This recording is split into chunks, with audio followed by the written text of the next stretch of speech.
Hey everyone, and welcome to Almost Cancelled. I'm Peter, that is Connor, and we are going to talk about the Deuce Season 2, Episode 2. It's called There's an Art to This. So, full spoilers for the episode, as always. So, this episode started off wonderfully. One of the running themes, of course, we've had in this show, especially going into this season, is that the pimps are kind of getting outdated. That there's not as much of a need for them. And the opening scene of this was wonderful, because we'd seen this last season where the pimps will wait at the bus station, the train station, and they'll wait for girls arriving in the city, kind of looking to prey on them. It's how we got Laurie. Yeah, exactly. And then this girl comes out, and Larry starts doing his smooth talking, and he's trying to convince her, and it's like, oh, you want to get into films, and obviously because he's got Darlene in the films, he's like, oh, I've got connections, I can show you the way and give you direction, and she's like, oh, that's exactly what I need directions, and she pulls out this little this leaflet, this flyer, and she's already got an audition. She's got an audition with the porn studio. She just wants to know what this address is. She's set up. She came here with a plan, with a date and an appointment. She's good, and it's what I think is funny, because obviously I think one of the concerns you have in a scene like this is that, oh, is this a girl who had no intention of doing anything like this, and she's going to be coerced into it? I think there's a neat twist to this, where no, she is here for porn. She's here to do that. She wants to do that, but she's set. She's good.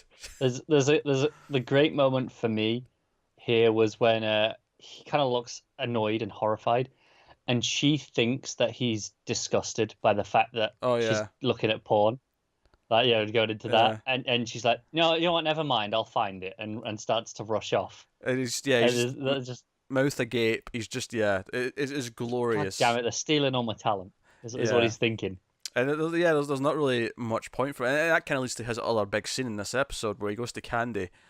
And he kind of essentially implies that, oh, maybe I could be in the porn movies, if I, maybe I could do that, because since I can't really be a pimp that much anymore, that seems to be, drifting away. Which makes him maybe the most forward-thinking of the pimps.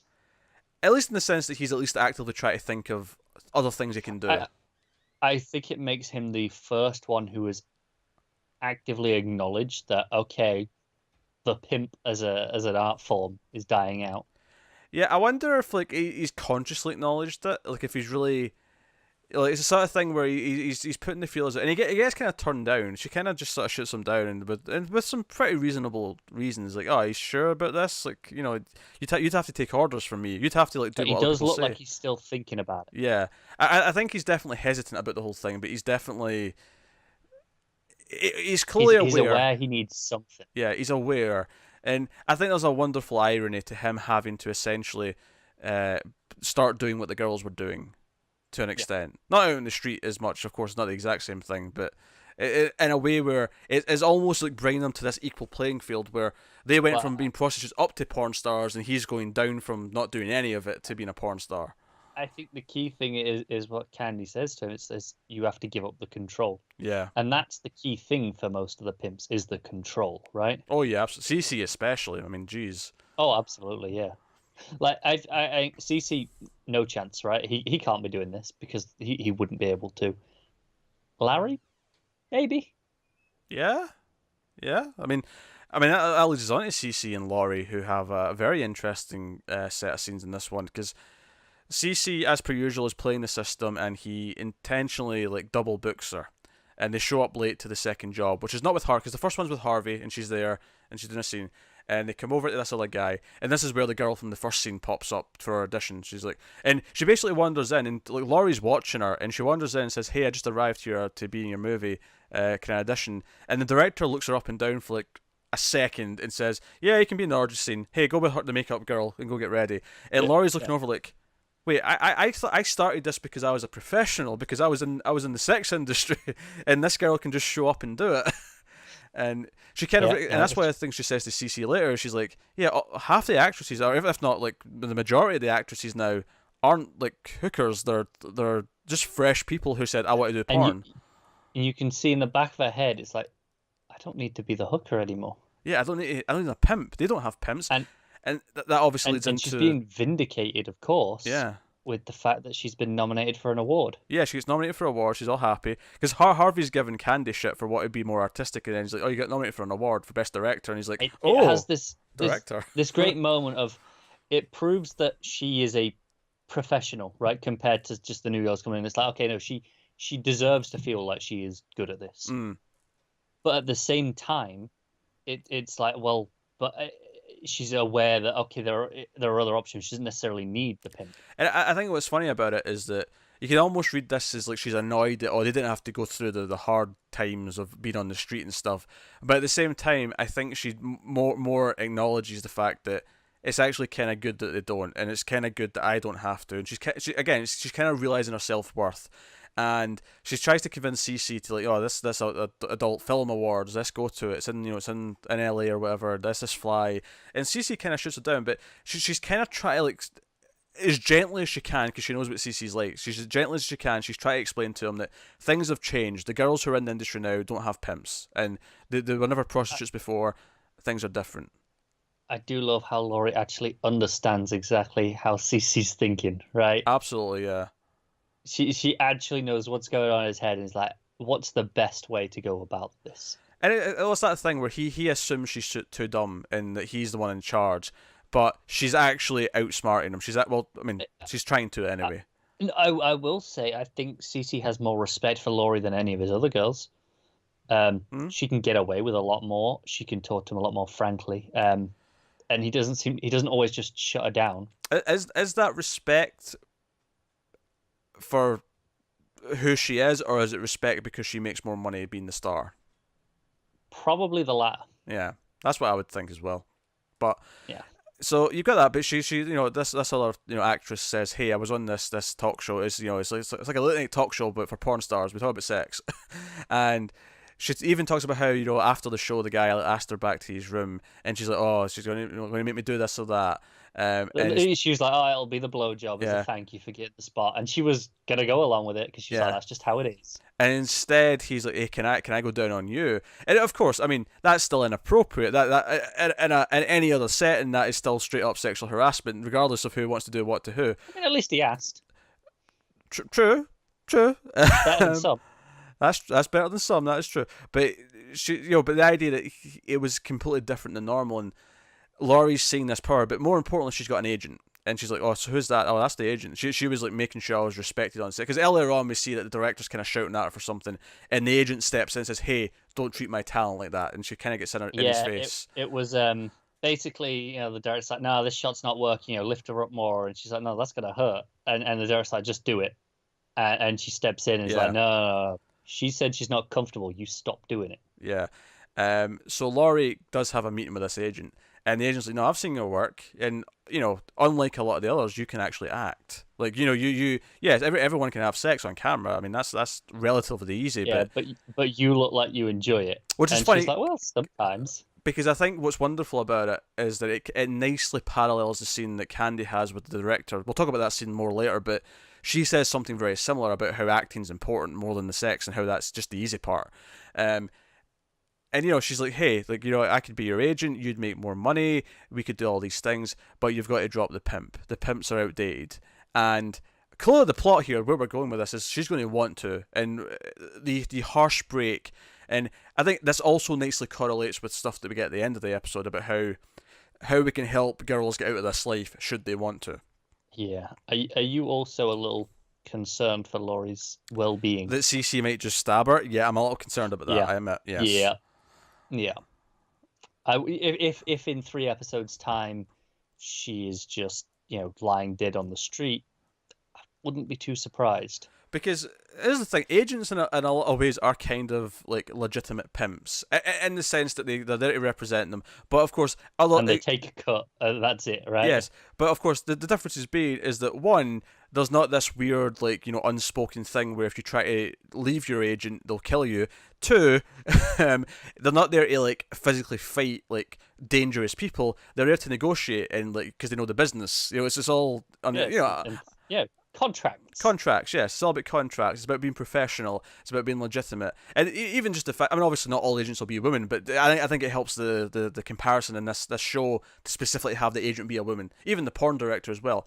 I think it helps the comparison and show that how in this profession they can have powerful positions outside of just the actual starring roles. But again, even the starring roles, Laurie can have a pretty comfortable, nice life and have respect in this role. Maybe not by society as a whole, because obviously a lot of people still want to look down on porn stars because it's porn. No, but she seems genuinely happy with herself Yeah, as a absolutely. porn star, right? Like she doesn't seem like or she doesn't certainly feel ashamed Yeah, of what absolutely. she does. She's proud that she's been nominated for this award, like genuinely Yeah, ecstatic about it.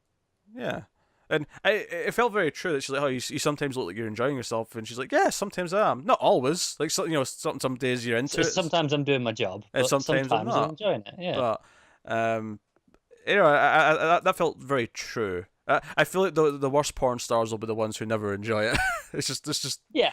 But I mean, 95. you imagine that Clock in. they've got to.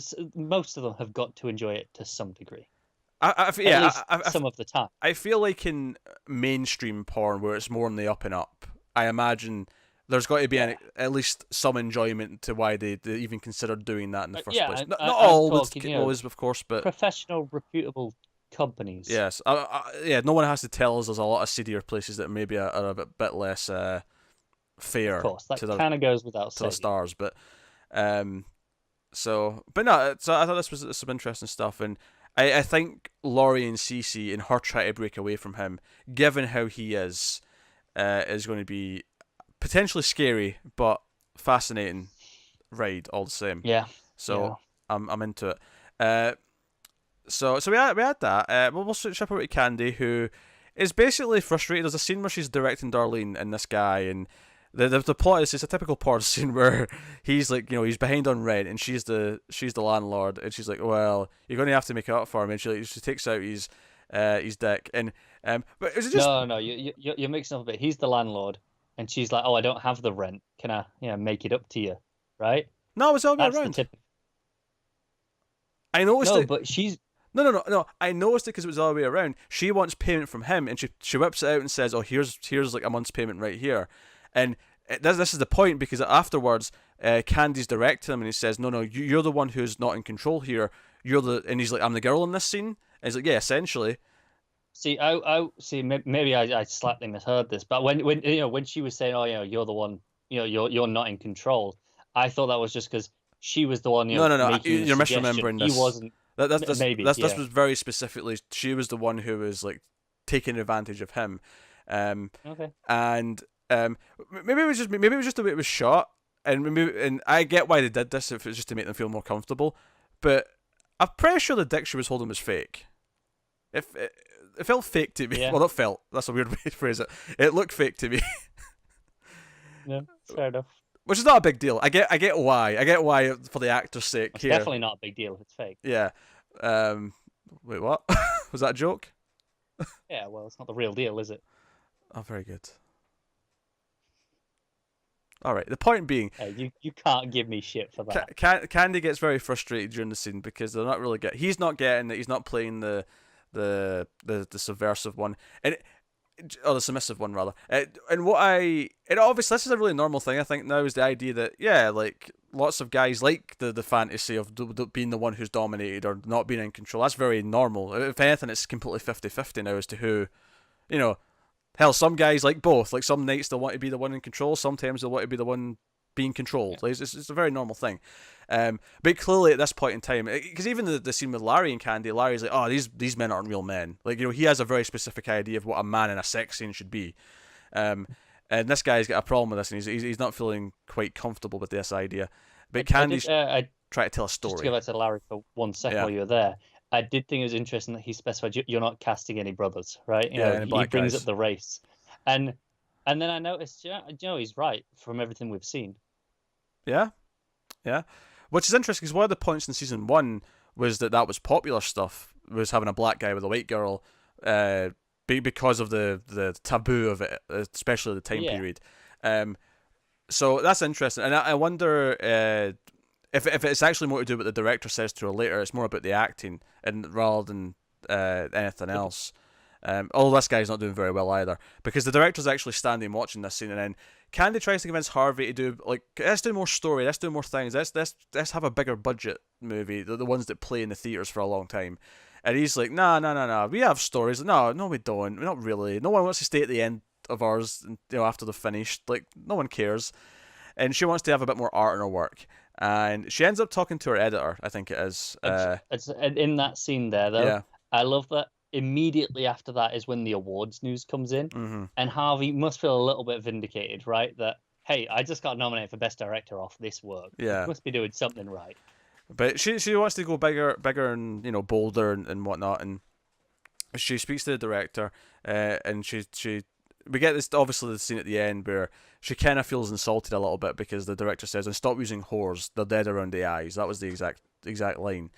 Get actual actresses, and so that kind of stings her at the end of that scene. But the advice up until then is very interesting. It's like, no, don't go for the guy with the biggest dick. Go for the guy with a normal dick who can actually act, who can actually, because it's more important.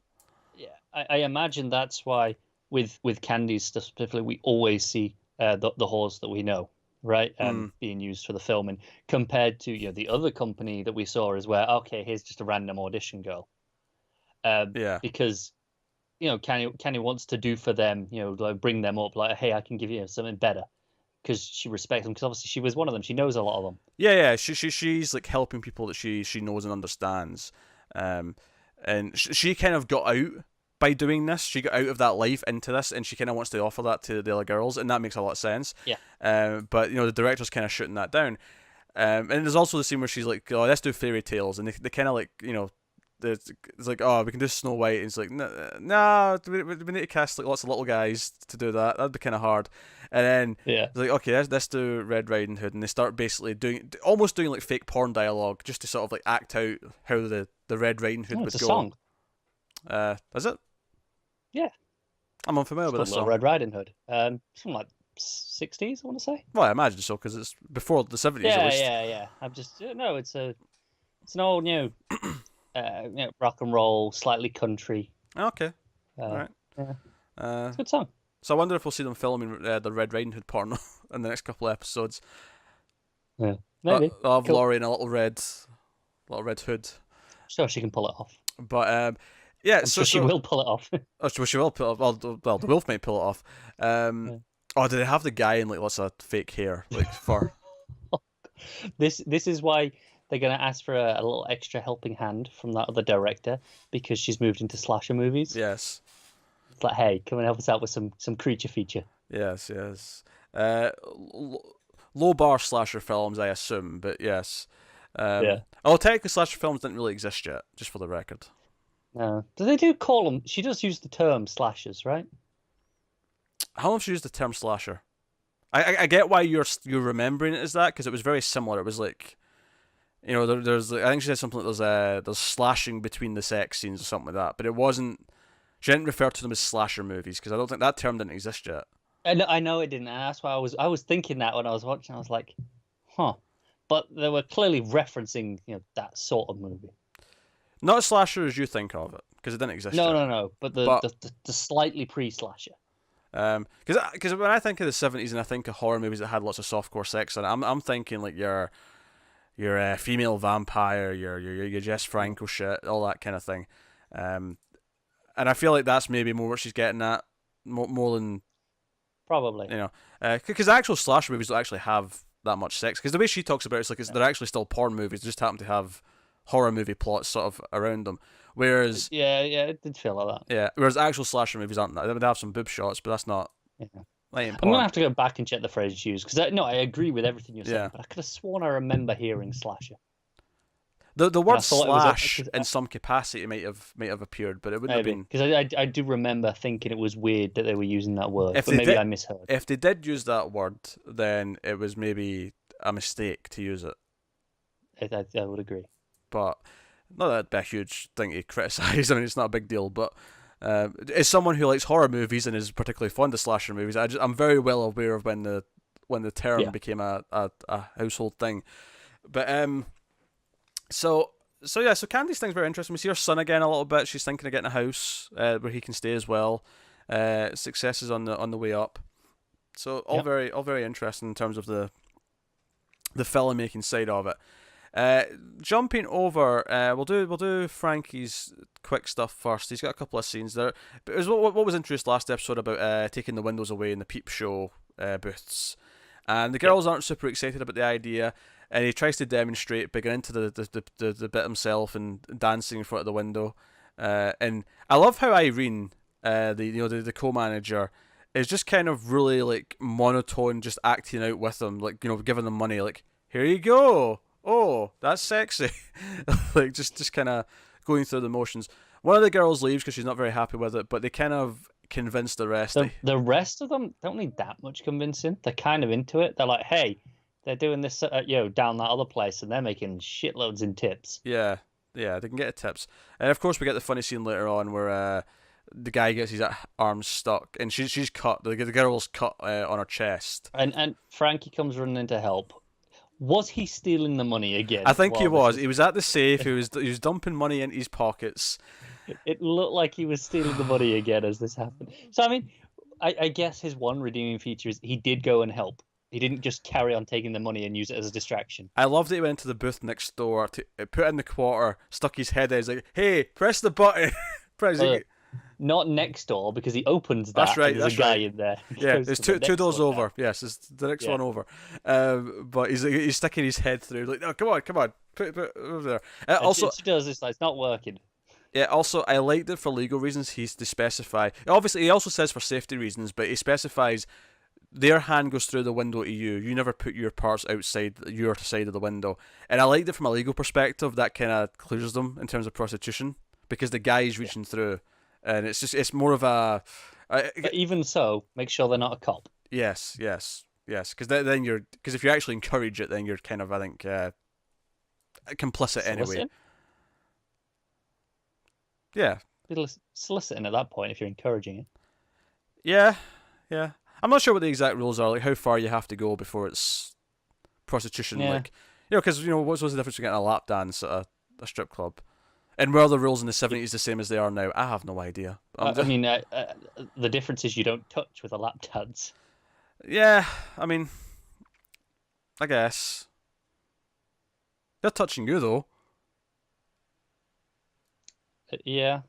There's still touching happening. Your hands may be kept to yourself, but contact is happening. I think that's the key element here. Yeah. So again, it's the same kind of thing. Is that it's not? It's the opposite. It's their hands coming through to touch, but. Yeah, but it's the idea that it's just one reaching. Right? It's one way. Yeah. Yeah. It's one way. But yeah, you can tell I never paid for a lap dance. So I had to think about the rules of a lap dance there for a second. What can I say? I'm not a strip club regular. Mm-hmm. You sound depressed that you're not a strip club regular. No, I don't go to strip clubs often. It's just funny because I walk past the strip club all the time where I used to live. It was nearby. It's this proper fancy building that you would never peg as a strip club. Oh, it's not sleazy enough. It looks too high class. It's this it was this fancy building, like this old architecture thing. I'm like, I know that's a strip club, but every time I walk past it, I'm like, how is that a strip club? So that was a fun little plot. I just want to mention though, because the other big plot obviously way to get to it is Abby and Vincent. Vincent takes her to his hometown, shows her all the old neighborhood and all that, and his aunt's house with all the photos. It was funny that she recognized an old photo of him and he didn't. He was like, "Oh no, you're looking at Frankie." "No, I'm not. That's you." He's like, "Huh? Yeah, you're right." Joe, I can testify that this happens because my girlfriend saw a picture of me when I was young, and I'm like, pretty sure that's my brother. Because when we're young, at the equivalent age, we look pretty similar, even though a couple of years apart. But if you tell me, oh, that's a photo of me when I'm 5 and him when he's 5, it looks pretty similar. And no, she was right. I was wrong. Yeah, there you go. But I do want to mention though, probably the funniest scene of the episode for me was Vincent saying to Abby, "Look, I'm taking you out. I'm going to leave Big Mike in charge of the club, right? We're having a night off so we can go be a couple." And he does this in part because he's motivated, because he sees her kind of flirting to a point. I mean, it's debatable if she's flirting at all with the guy, but she's definitely been very friendly with this guy, and this guy is clearly kind of flirting with her.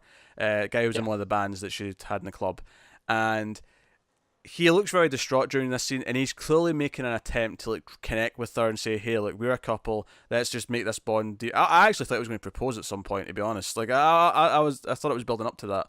I think that's at some point this season. Yeah, but I think he's worried that she's younger of a generation and she's going to want people her own age. Going back to the joke last week about him not liking the punk music, but. Yeah. there's a really funny scene here where he says like, "Big Mike, you're in charge. You'll do fine." And Mike's like, "I don't want a promotion, boss." He's like, "No, you'll do fine. You'll do fine, Mike." And Frankie's sitting right next to him like, "Hey, I'm right here." It's like, no. I need someone I can trust. It's like, "Oh, F you, Vincent," and he just storms off. It was gold.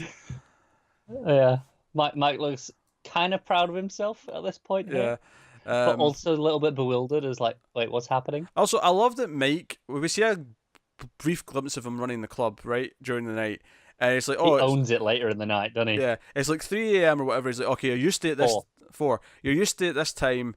Vincent giving everyone a round on the house. But I'm not Vincent. I'm not going to do that. Pay for your damn drinks. And he still how phrases it in a way that they all cheer at the end of this. Even though he's saying, you normally get a free drink at this time. I'm not doing that. Yeah, I love it. It's like, I'm not some Italian prick. and you got Frank there, you're an honorary Italian tonight. Now he does his little forget about it phrase. So yeah, but obviously the main thing is Abby and Vincent, and it's basically what I said. They kind of reconnect. They reminisce. They shares a few stories about his childhood. I feel so bad for Vincent because he's trying so hard and he's getting there, and just it seems that okay, they're talking, they're connecting, and then she suddenly looks distracted and she's like, oh yeah, shit, I gotta go. Yeah, at the end of the episode, he wants to take her out to dinner, and she's like, no, sorry, Vincent. Even before that, like at the scene where at the beach, they're talking, and then she's like, oh shit, yeah, baby shower, come on, let's head off. Yeah, he's trying his best. He's trying to really build the bond so that it feels more like a solid connection that she won't just like abandon. And of course, the thing is that she goes off at the end, and we don't know where she's going. She got a phone call saying something was happening, and I think in his mind he's thinking, is this a band thing? Is it that guy? Is it what's going on? Is this is other men? And we follow her to this. So it's a big church actually. It's a big. It's church, yeah. And there's a meeting room, and she goes downstairs, and it looks like a support group, but it's not actually that. It's a group of activists sort of planning future things. They're all sat on the chairs in the circle. It's in the circle, so I thought it was a support group at first until I heard them speaking. But they're talking about protesting the parlours and shaming the Johns, and I'm like, damn. It made me think: does Abby know that he is in some way connected to these places? I don't think she does. I think she must do. I think that's why she was keeping it secret from him and not telling him where. Maybe. Yeah, you may be right. Where he was going. She's like, this would hurt him. But she comes in, and we hear this debate about what to do, and someone says, "Oh, that's a bad idea. The pimps are always going to pimp, the Johns are always going to John." And he's like, "What? So we should do nothing?" No, that's not what I'm saying. I'm saying we should help the girls, and if they want to get out, give them the means to get out, and if they're not ready to escape, then give them the help to survive, and give them a chance. And then the camera spins round and reveals that it's Ashley, who has clearly gotten out of that life in the past, because she was kind of drifting. Last season she was kind of drifting from it by the end of the season. Yeah, it was her and Darlene were kind of going through those motions last season. And we see her here, and she looks completely different hair. She looks very what's an uninsulting way of saying well dressed?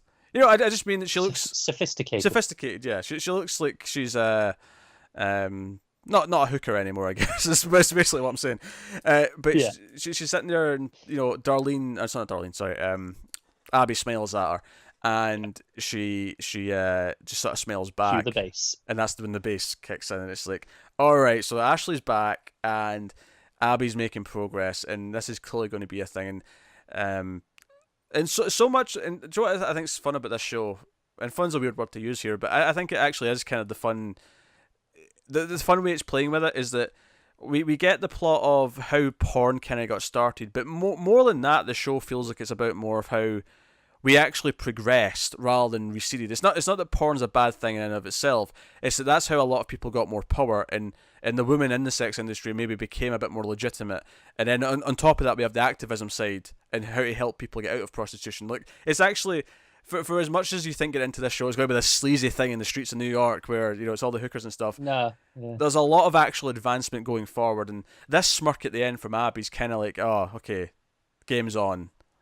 Yeah, the agent and the director, they're going to be their best friends by the end of the season. Oh, sure, yeah.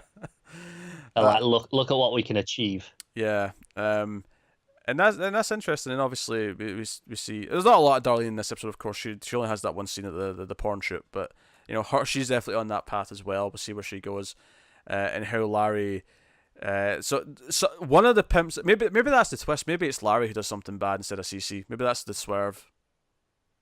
We'll be so busy Maybe. expecting it from CC that Larry's going to do something bad. Yeah, Larry definitely became the most interesting pimp this episode, though. Mm? But by putting himself out there and being the one to acknowledge what was happening. Yeah, yeah. And it's been enough years that if anything, you could argue it's moved too slowly in those years that we're only at this point now. But I can also buy that it took a long time to Developing industry. Yeah. So no, it's really really interesting. Do you know what's funny? I feel like when you talk about time jumps in TV and movies, and it's like 5 years, it feels like a long time. But when I actually stop and think about where I was 5 years ago, I'm like, yeah, time's flew by. It's just, 5 years is nothing. Yeah. It depends at what stage of your life you're at, right? Oh yeah, if you're 12 going to 17, then yeah, like it feels like the world's changed overnight. But Yeah, but like 25 to 30, probably not as big a jump. 20, 40, 29, thank you very much. That's not. Look, I'm not there yet either. I'm just saying that I was using it as a nice round number. Sure. I wasn't trying to insult you. Although, I mean, it was a nice added byproduct. Sure. But you were still in your 20s 5 years ago now, right? No, I wasn't. What? Not quite. You're not 25 yet? No, 24. You prick. All right, fine. Fine. You're ginger, Doubly though. insulted now. You're yeah, that's true. That adds 5 years. That's 5 years, especially when you go grey early. You know how they say the camera adds 5 pounds. Ginger adds 5 years. Ginger adds 5 years. Yes. So there you go. What else? Bobby. Alston. Oh, and Alston as well. I was gonna go with Bobby, Yeah. but Bobby has another kid with another woman, but still seems to live at home with his old kids Most of the time. most of the time. It felt like he lived in the other place as well, though. It seems like he just kind of. I actually don't know if his wife, Vincent and Frankie's sister. I don't know if she knows about this and they're separated and he still comes home to see the kids, or if he's just cheating on her so much that he's got a whole separate girlfriend with a baby. I feel like it might be the latter. She might be aware of it to some extent. Yeah. Because I'd be shocked if she didn't. But he stays the night at this other place where he's clearly expected. He's got the kid, right? Yeah. And then he comes back to the wife in the morning, and she's like, "Oh, where were you last night? Where have you been?" Which implies that he still lives there. Yeah, and then the baby throws up on him in the first place, and then in the second place he just kind of, no, I'm not taking the kid to the dentist or whatever it is. He's like, I'm tired. I'm going to bed. Screw it. I'm doing my own thing. Yeah, and then there's the small plot beat, of course, where he's mad that this other rival group are doing other parlors close to theirs, but yeah, which I think might tie in with one of the other plots. Which one? With the gay bar. I can't remember the character's name. Oh, Paul. Paul, thank you. Yeah. Maybe. Yeah, because he is being offered some other protection from a. Oh, from a sure. Yeah, the rival other mob Rudy. boss. Yeah, yeah, you're right. Yeah, that's probably that guy. The guy comes and offers him the protection for the racket. Yeah, that's probably him. Probably running these other places. Now, to be fair though, Paul doesn't just accept it. He's suitably scared, but he comes to speak to Vincent and then goes to speak to I forgot Rudy's second man. No. There's so many characters in this show. I'm just remembering them all again after season away. But so he is going to speak to them about it. So we'll see what development comes from there. This happens, of course, after one of his patrons, one of his friends actually, is attacked outside the building. And the cops really don't do anything about it. It's like, oh, he's from behind. You don't know it was him. We can't really do anything, even though it's quite obvious. And this is the new Bob boss. It's like, hey, sure you're paying Rudy, but I mean, can you blame me for thinking you weren't? You're getting attacked and nothing's being done. And of course, we know that they're looking at getting a new club away from Rudy. Mm-hmm. And do they really want to just jump straight into with someone else? Well, but we know maybe they Paul. don't have a choice. Yeah, we know Paul doesn't. We know Paul wants to be completely, independent. But maybe he doesn't have a choice. Maybe that's the point. Maybe it's something that he'll have to do. Because he can't, they make a point of saying it'll be like, the place that they were looking at was going to be pretty expensive, right, up front. I don't even think it's the money. I think it's more about no matter where he goes, there's going to be homophobic attacks, and there's going to need to be protection, and that's going to be something that he's going to have to deal with, consider, no matter what. But yeah, what was I talking about? Yeah, Bobby. I want to get back to Bobby because his last scene, there's a new prostitute in the parlor, and he immediately starts like flirting with her and saying, "Oh, like that blouse is a little bit big on you. You know what? I'll go pick some things up, and that's how I treat my friends." And then Black Frankie's just kind of like, "Oh, such a sweetheart, isn't he? Such a romantic." Hopeless Yeah, that romantic. was it. Yeah. And I'm like, dude, you've got God damn it, kids Bob. to multiple women. You've got at least another couple of prostitutes that you're having sex with regularly. This guy has become addicted to sex. This guy is addicted to abusing his place of power. Not that I expect people who run sex parlors are the most upstanding citizens, but the dude's got an issue. I think my favorite part is it's not just the sex, clearly, because Mm, he could just pay them, right? he could. That's where he works. He could just pay them and be like, right, that's me done. But no, he doesn't. He has the kid with the other woman, and this is proper flirting, right? He's Yeah. there. I'll buy you gifts. It's not just here's money. Let's go have Yeah, sex. no, He's he addicted to wants the to whole thing. he wants to feel like he's romancing and like a new and exciting relationship.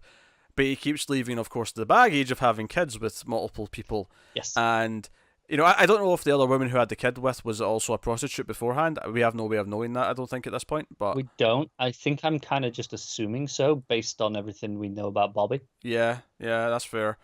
But that's where we are with him. So he's got an issue. He's got a problem. Yeah. So we'll see how that shapes up. Um, but yeah. So yeah, Alston looks into the murder from last episode. He questions a couple people. Ultimately, it comes down to Karate Kid gives him a he recognizes the name that he got, and he's like, oh no, it's not that name, it's this. It sounds like this. It's this kid. He lives up here with his mum or whatever, and he goes and finds him, and Alston in the interview with the kid who's clearly the suspect, clearly the one who did this, right? Alston, he kind of sort of drives the conversation in a way to get him into less trouble, where he kind of realizes that he was maybe attacked and he was trying to defend himself. So he intentionally, like, so you would say that this happened to you, you would phrase it like this, and he kind of puts the words into the kid's mouth. And it's like, I need you to say that for me. Yeah.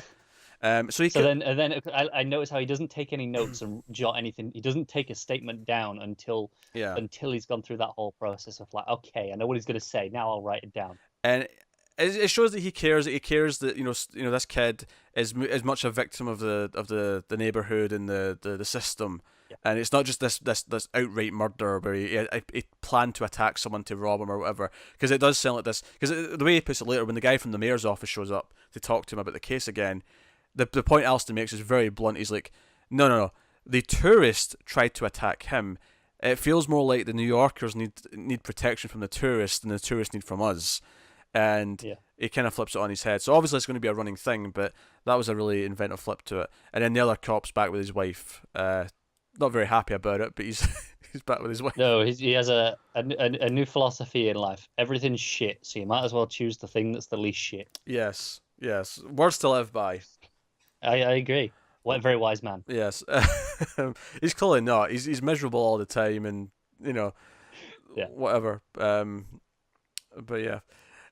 So no, I think that's everything. There's so much goes on in this show. There's so many plot threads and there's so many characters. Sometimes you'll just get one little scene with one character. But I think that was everything. I think so. Yeah. Yes. So yes, cue the bass. There you go. No, that's us. That has been almost cancelled review of season 2, episode 2 of the Deuce. We'll be back next week, episode 3. Let us know what you thought of this one in the comments and so on. Like, subscribe, blah blah blah blah. If you want to support us though, above and beyond, you can go over to patreon.com/mailfuzztv and you can support us over there for as little as $1 per month, and that keeps the reviews coming and keeps more things happening and new things, and I'll keep making fun of Connor and whatnot. And maybe if there's enough, Connor can go get a lap dance at the local strip club that he's clearly upset that he's not been going to. But that is us. So thank you once again for watching or listening. We always appreciate it. Keep watching TV, guys. Have you got any vanilla?